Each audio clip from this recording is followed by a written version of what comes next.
The panel in which Yes. one of the major speakers referred to practitioners as mechanics. Yes. Mere mechanics, Yes. I believe. Yeah.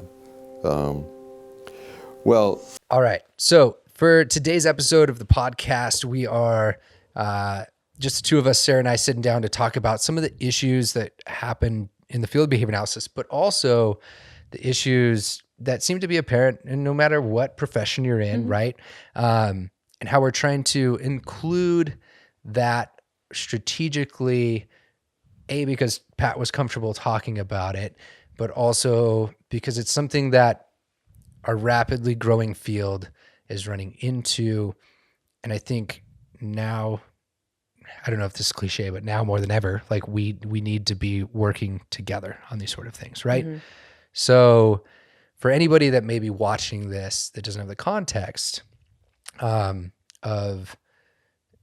this, like when I say issues, like can you do a little justice as describing like what kind of goes on? Sure.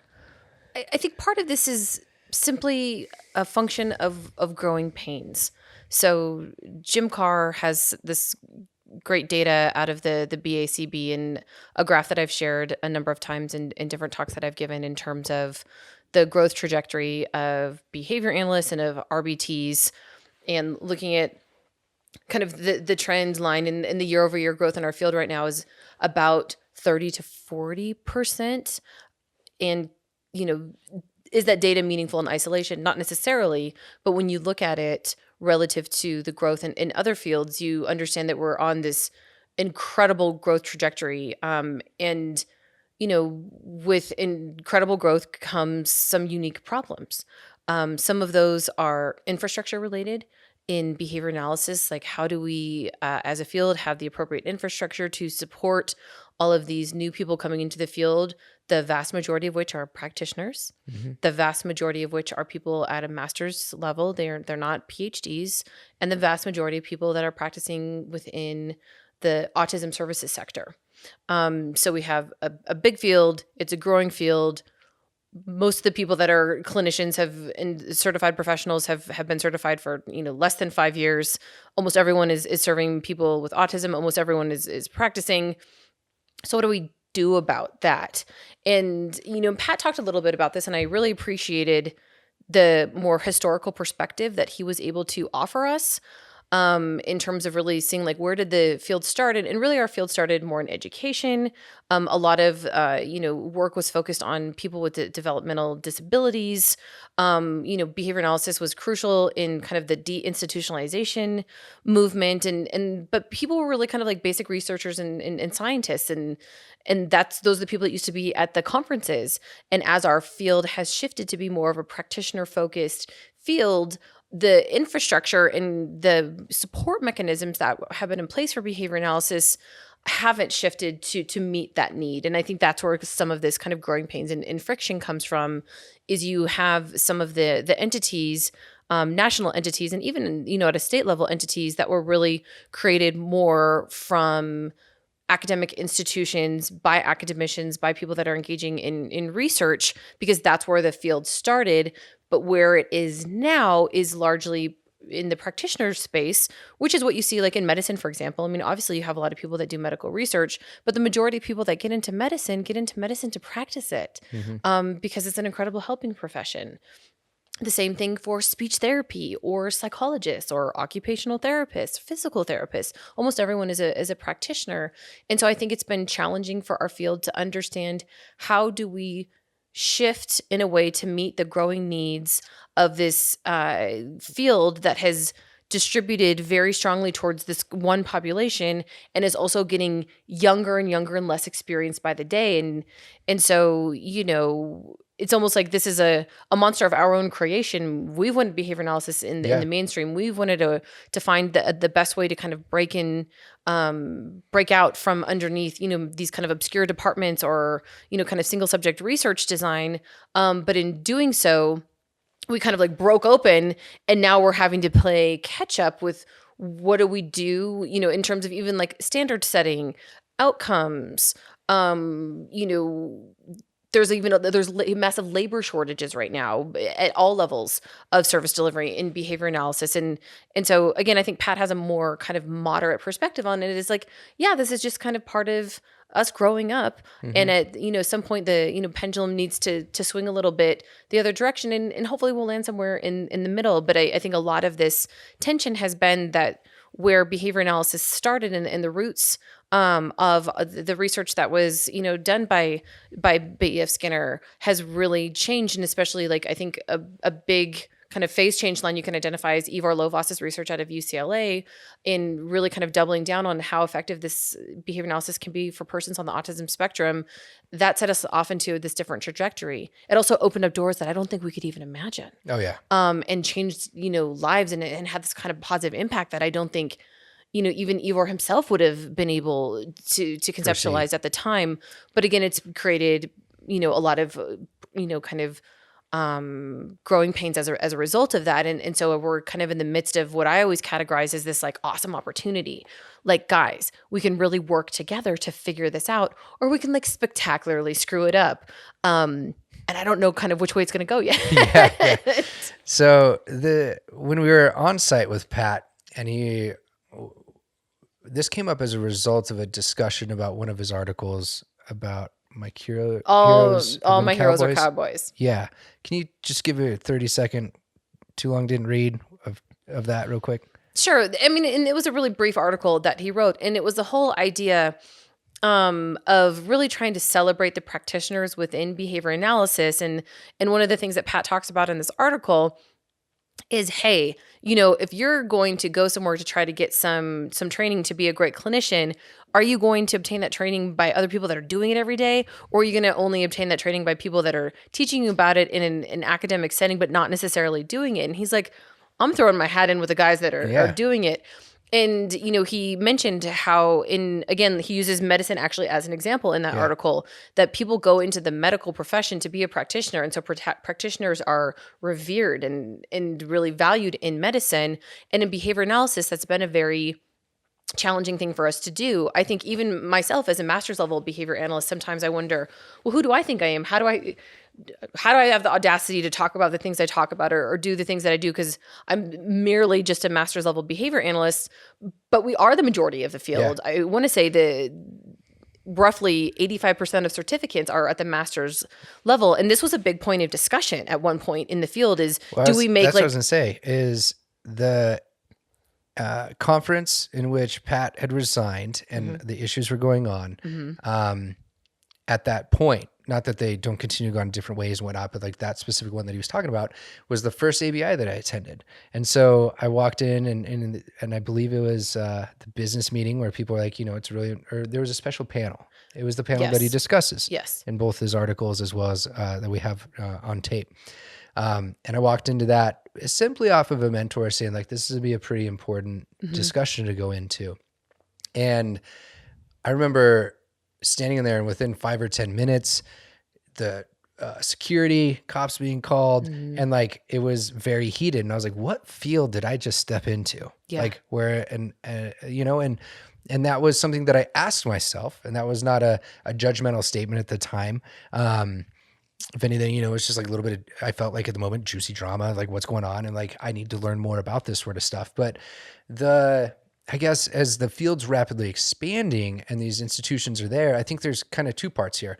There's a really big need for the history of those organizations, the importance and the why of those to be shared. Yes. And so continually and routinely, I find folks that find them through social media channels often. There was just an Instagram live that I did a few days ago with some folks where the majority of people that were tuning in, 100 or so people, hadn't heard of the Association of Behavior Analysis International. And I'm like, this is like that's a concern. Yeah. And it's mainly because of the rapid growth of things, I think, and just people are focusing their attention on certain parts of it. And like you're saying, our infrastructure and things like that. It's not throwing shade to anybody. And it's like, I guess I want to tackle topics like this and put things out there because I've found so much wealth and valuable knowledge through those sort of organizations. Right. And on the other side of it, it's like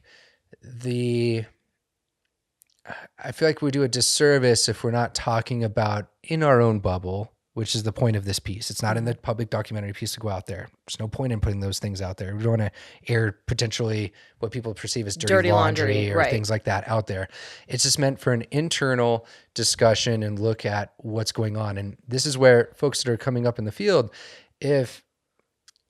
if you don't know the context of the issues that have been going on in the past, we're a historical science, right? Like it's hard to understand where we're currently at and what's going on. And, Yeah, and but I also think part of the reason that people don't understand the historical context, I think there's two primary reasons for that. I think that one, there's been gatekeepers that have not shared the historical contents and their context, and not to be morbid, but as more and more years pass, and as we continue to lose some of the people that are the founding fathers and mothers of behavior analysis, that history is lost also, because largely a lot of this is an oral history, an experiential history. And, you can only have so many people experience something in a graduate program or in a board of directors. I see this just because I've experienced it myself in behavior analysis. There's kind of this group of people that I think are responsible for a lot of decision making that happens in our field at a national and at a statewide level. And those people run in a very different circle than, let's say, your average behavior analyst, even though the numbers of your average behavior analysts are far greater. And so in the absence of information and good dissemination mechanisms, people kind of either fill in their own make up their own story, or they disregard. And so they just don't see the relevance. And so that's what I've been seeing going on. And I guess what I was trying to declare here is like the point of stepping into this area isn't to ruffle feathers. It's to set that context and put a place out there to where people can understand what's going on. And what I really think that Pat does a great job with is, as people have seen, like it's an emotional piece, but it's something where he continues to actively try to step between these two communities of the practitioner and the scientist that both need each other and 100% forever. Yeah. there can be no divide. We don't exist without one or the other. It doesn't exist. And that's I guess the void and intention as to like why to even tackle these topics is to fill that void and try to create some unity around that. And so with the draft of the teaser that I showed you of things that we're putting out there, they're meant to be emotional. It's an emotional moment in that room. Like it had all of us. Sure. Emotional. And honestly, if you're not feeling emotional, like get out of the field. What we do is hard. We're dealing with people that are in crisis. We're dealing with people that are in pain. We're dealing, with people that are dealing with disabilities or other issues that they never thought they'd had to. And if you don't have emotion about it, why are you here? Yeah. Why are you here? 100%. And I think as behavior analysts, we sometimes, emotion is, too mentalistic. No, we can operationally define that. Yeah. and I don't think there's anything wrong with saying that we're emotional about the work that we do because we're a human service profession. If you don't care, get out. But we have to channel that care. And I think instead, what I see so much is this kind of almost like fear-based responding of, well, we've always done it this way, and so we need to continue to do it this way, versus understanding that, gosh, as things kind of shift and grow differently as our field has matured, as we've been able to, we have licensure for behavior analysts in 30 states, as we've had, autism insurance legislation enacted in all 50 states in the US.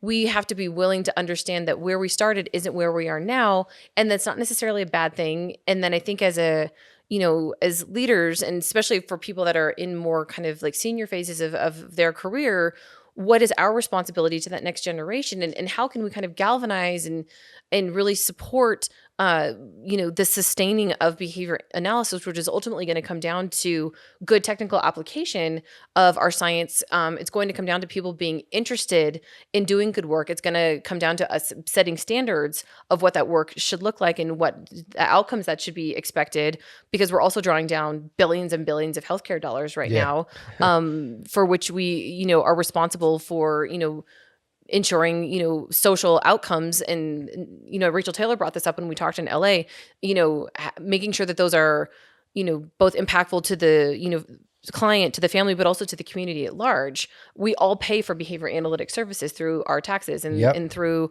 our healthcare premiums. So what I think that I really do believe that we can get there where we place an emphasis on the crucial importance of the science, of always continued and ongoing improvement of your practice, your scope of competency, and really bringing people in to want to continue to do better without shaming people because they haven't published a research article or they're not a PhD. I think we can do that, and I think there's some emerging leaders in behavior analysis that are really doing that too. But again, part of this I think is just, again, it's just a snapshot in time. We've just grown so quickly, and so we need, I think, to give all of ourselves a little bit of grace in terms of the amount of time it takes to put some of this infrastructure together. But I also think it's up to all behavior analysts to also demand more from their national associations, from their state associations, and be clear about what their needs are. And it's up to those associations to really be able to hear what the needs of their constituency is, not just make assumptions based on their own experiences. And my last thing to add there, because it was beautiful, would just be that the folks that don't necessarily know what these things are, just hearing about them for the first time, realizing that there's a system there, and it's there because it's been valuable to some sort of degree. And it's what is that value for you? And so even as a practitioner, you might find something that's just fantastic out of a very hard science or very scientific thing, or organization, entity, whatever, like regardless of what it is, even if there's that disconnect, there's still going to be people there, whether it's networking opportunities, things like that. And that's part of what I hope people realize as well, is that on top of what you're saying on how we need to focus on people speaking to and associations of things matching up what the needs are, as well as the practitioners and the scientists working together on solving things and collaborating, is also there's value that these organizations provide beyond those two things. And it really comes down to you learning a little bit and realizing the value of them through reading up, consuming, asking people, trying one out now and then, and seeing what these conferences or other things are. And that's, for me, having stepped into that first ABI, realizing these sort of issues, and now 10 years of continued issues, seeing them going on all the time, day to day, and being consumed partially in it as like part of my job, is that no matter what those issues are, there's still great people in those organizations, and it's not the people, it's the circumstances, right? And I will continue forever going to many of these organizations, regardless of their direct value sometimes, just because I can, even though it might not be directly applicable to me, we're all learning how to work together more and more. Does that make sense? Yes. Yeah, cool. Okay, I think that was kind of a little bit of the context and like intent that I wanted to share here as to why we're even dabbling in these topics in the first place. So the trailer on this topic is meant to be a bit emotional. It's meant to get you interested in these sort of things. It's a little provocative. I never said, I'll resign, but that was in there between the lines. I wrote a resignation letter. I read it. Oh, you did? Okay. And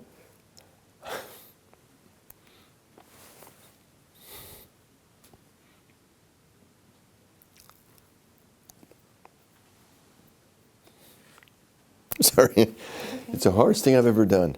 And the goal there is, that's how it feels sitting in the room with Pat. That's, I don't want to say how he feels about it, right? But like, it's clear that it's an emotional thing, but it's also clear that these sort of things hopefully can be used to leverage and get more people to work together and move this field forward. So hoping we're doing that justice. Word. All right. With that said, I guess we're out. We out. We out.